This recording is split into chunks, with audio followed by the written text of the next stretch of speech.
Hi everyone! So ngayon, sasagutin ko na yung mga tanong nyo about sa in-upload kong printer na HP Tank 580. Ayan, so ang daming nag-request, nagtatanong kung paano daw mag-print gamit yung cellphone na wala ng laptop.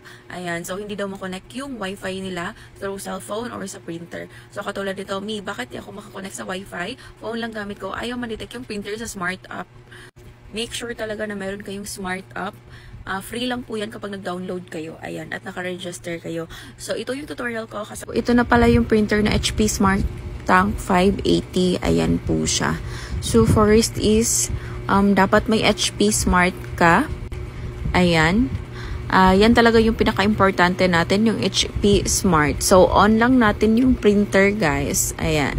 So, wait lang natin siya saglit para mag-refresh yung printer.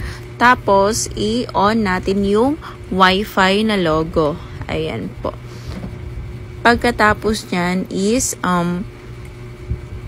i-on lang natin yung Wi-Fi. Ayan. Makikita nyo yan dyan, yung direct Smart Tank 580. So, click lang natin yan. Connected yan without internet kasi nga less internet na po yan. So, punta tayo sa Wi-Fi direct.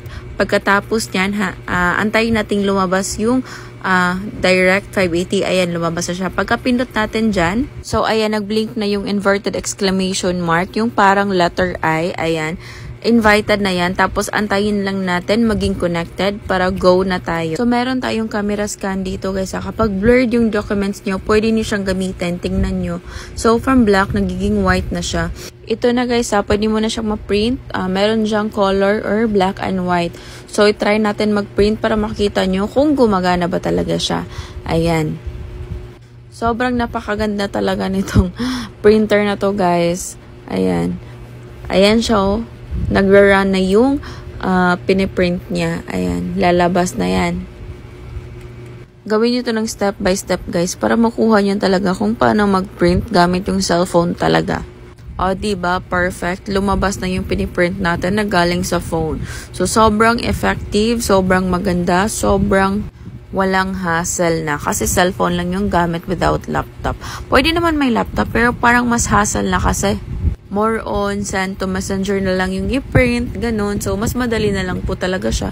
O, diba? Sobrang perfect. Ang linaw niya talaga. O, sa mga naghanap pa rin ng gantong printer, sa Yellow Basket na lang.